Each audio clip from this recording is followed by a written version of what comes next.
Aí, pessoas, mais um diário de bordo. Hoje eu quero falar sobre uma coisa que me incomoda um pouco. Na verdade, me incomoda muito. Como vocês sabem, apesar do meu grande mestre, professor Olavo de Carvalho, sempre ser contra, de ter escrito um livro que chama-se Jardim das Aflições, só falando mal da PNL, e ele, assim, por incrível que pareça, foi por causa do meu mestre Olavo que eu acabei, nesse livro, acabei me interessando pela PNL, porque ele falou tão mal que eram técnicas de manipulação e eu não sei porquê. E realmente, PNL é usada para manipulação, sim. Eu acabei me interessando por esse negócio. E me interessei tanto que eu acabei estudando hipnose e acabei indo para terapia porque me apaixonei. E eu já falei em outro vídeo da PNL utilizada para marketing. Só que eu quero falar do seguinte, nesses cursos de PNL e também nos livros, que muito livro de autoajuda é escrito a partir dos conhecimentos da PNL ou de hipnose, de auto-hipnose e tudo mais, o que me irrita em muitos cursos é que existe um, só para você entender, existe uma escala que chama-se níveis lógicos ou níveis neurológicos, que diz respeito à nossa própria existência e é muito utilizada na PNL, foi inventada por um autor chamado Robert Dilts. Acho que é ele que inventou, ao menos ele sistematizou essa escala dos níveis lógicos. E é assim, ó, para tudo que você faz, para todo comportamento, você tem um comportamento qualquer, é o primeiro nível lógico, o nível do comportamento. Depois você tem o nível da capacidade, o nível das crenças e valores, o nível da identidade e, por último, o nível espiritual. Nível da identidade e nível espiritual, nem quero falar sobre eles. Eu quero falar sobre o comportamento. Veja bem, tudo aquilo que você faz na sua vida é um comportamento. Você está fazendo, por exemplo, agora eu estou falando com vocês, fazendo meu diário de bordo. Esse é um comportamento. Quando você espirra, é outro comportamento. Quando você conversa com alguém, quando você escreve alguma coisa, quando você se alimenta, tudo isso são comportamentos, são ações do nosso dia a dia.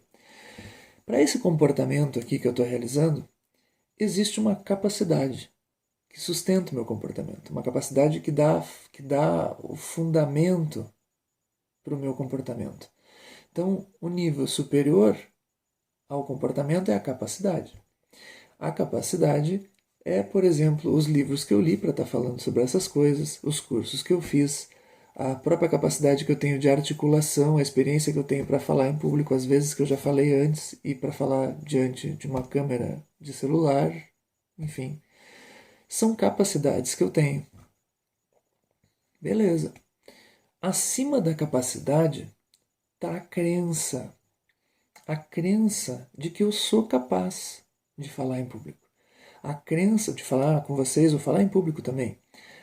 A crença de que eu sou capaz, de que vale a pena, né? A motivação mesma de eu falar, o valor, eu acho que tem um valor positivo, um, o fato de eu também achar que é possível eu falar, o fato de que eu achar que eu mereço fazer esse vídeo, enfim, isso tudo são crenças. O que acontece?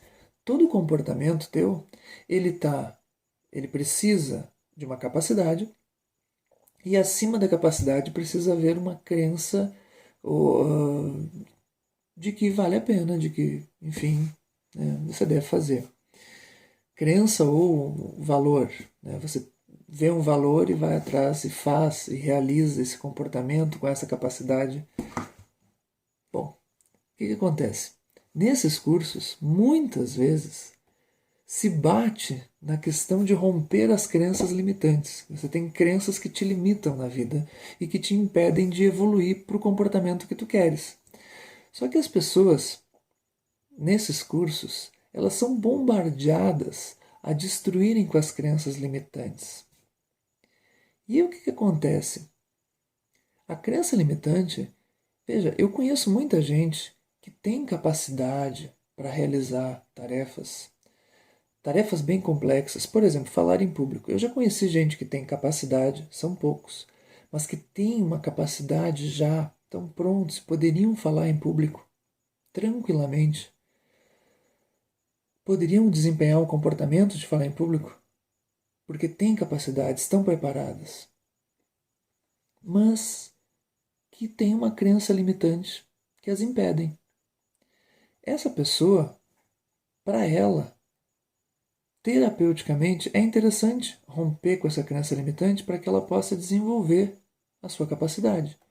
Com isso, né, você, por exemplo, ela crê que não é possível, ou que ela não merece, ou que ela não é capaz, mas ela é capaz. E você aplica uma série de técnicas, ela perde essa crença limitante e aí usa da sua capacidade. Ótimo! Uma parte dela queria que ela queria falar, queria utilizar. Ela desenvolveu a capacidade, mas não consegue. Nesse caso, perfeito. Você tem toda a razão para quebrar essa crença limitante e fazê-la ir adiante. Porém, o que eu vejo muitas vezes é uma falta de critério para romper com as crenças limitantes, porque às vezes essa crença limitante ela tem uma razão de ser. Qual é a razão? A crença limitante ela está ali porque é a autocrítica da pessoa. A pessoa está usando o seu senso crítico para, avaliando o fato de que ela percebe que não tem capacidade, faz com que ela não faça, para que ela não dê vexame, para que ela não seja ridícula. Né? A pessoa que perde a crença limitante e não tem a capacidade logo abaixo, ela passa o ridículo, ela passa vexame. O meu grande mestre, o professor César Saldanha Souza Júnior, ele costumava dizer o seguinte, no mundo jurídico, né, ele costumava dizer, existem 4 tipos de pessoa. Existe o... Como é que se chama? Deixa eu me lembrar. O inteligente lento. O inteligente lento numa banca de advogados, por exemplo, você coloca ele para defesa. Né? Questões que precisa muita pesquisa, é um inteligente lento. Então, assim, é um cara que tem muita capacidade, mas ele é lento. Ele precisa pesquisar com calma. Então, você bota ele lá para articular uma estratégia de defesa longa, complexa. Tem o inteligente rápido.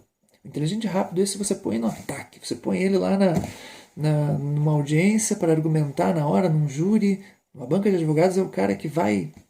Você dá a defesa e bota ele para argumentar frente a frente num processo, numa audiência. Maravilha.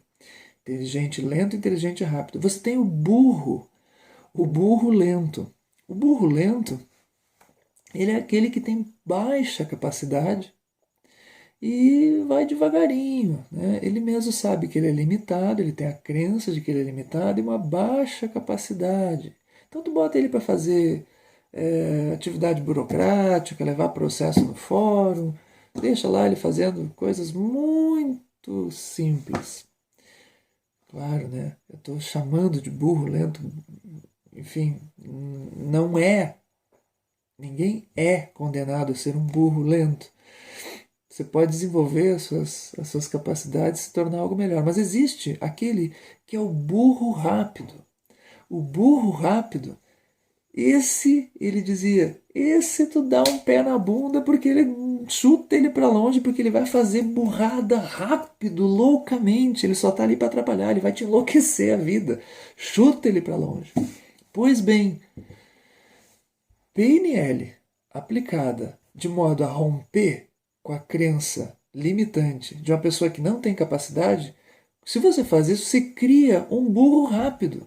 Então eu estou vendo loucamente esses livros de autoajuda transformando pessoas incompetentes, sem capacidades, em pessoas que acreditam muito numa capacidade que não existe. Então sai burrice para mais de metro. Eu vejo isso nessa cultura desgraçada, por exemplo, da música funk. Promove-se uma retardada de uma cantora qualquer que rima alguma coisa pornográfica e inventa uma música idiota, sem letra, sem porcaria nenhuma, e a partir daí ela acredita que pode, sem capacidade, sem nunca ter estudado música, sem nunca ter feito nada. Nada mais do que burro rápido. Nada mais do que, eu posso, eu consigo. Isso tem origem onde? Quando é que começou isso? Eu acho que começou quando a gente elegeu um cara que não tinha capacidade nenhuma, nenhuma, mas que mostrou para as pessoas que era possível. Basta você crer que você consegue. Algum palpite?